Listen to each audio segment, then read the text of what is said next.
से बड़ी पार्टी के लीडर ने भी यहाँ से इलेक्शन लड़ा, टर्नआउट सिर्फ 10% था। ये वजह सिर्फ एक है कि लोग मायूस हैं, लोगों के काम नहीं हो रहे, बिजली पानी गैस नहीं है, रोड रास्ते टूटे हुए हैं, और हम फिर भी उनसे कह रहे हैं कि आप सियासत करें और हमें वोट दें। तो मैं समझता हूं कि हमें अब काम करना पड़ेगा, और काम करवाने के लिए शहर के सूबे के लोगों को बेदार करना, लोगों में हम आहंगी पैदा करने के लिए, मोहब्बत पैदा करने के लिए, एक दूसरे को बर्दाश्त करने के लिए ये अज़्म, ये इनिशिएटिव मैंने लिया है, सियासी तौर पे नहीं, इखलाकी तौर पे, कि मैं सबको एक साथ बिठाऊं और ये बताऊं कि ये वक्त एक दूसरे को ठीक करने का नहीं है, इस सूबे, इस शहर और इस पाकिस्तान को ठीक करने का है।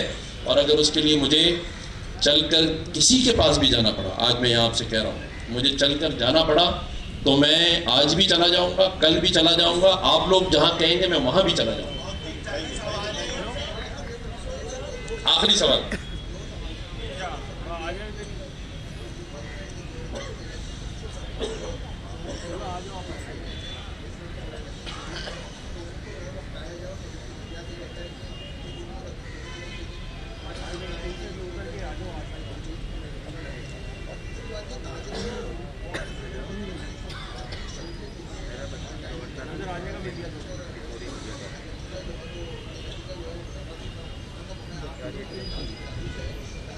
चल यार आपसे कसम से यार भूल गया।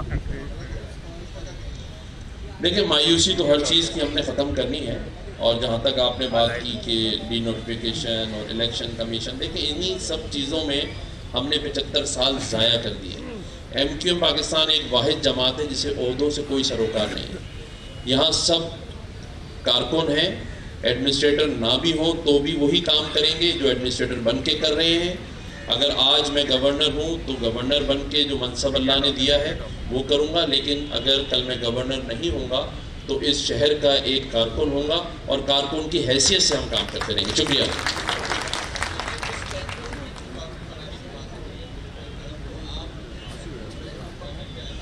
मैं तो कहता हूँ सब कुछ छोड़े, सहाफ़ियों की हुकूमत बना दें इधर।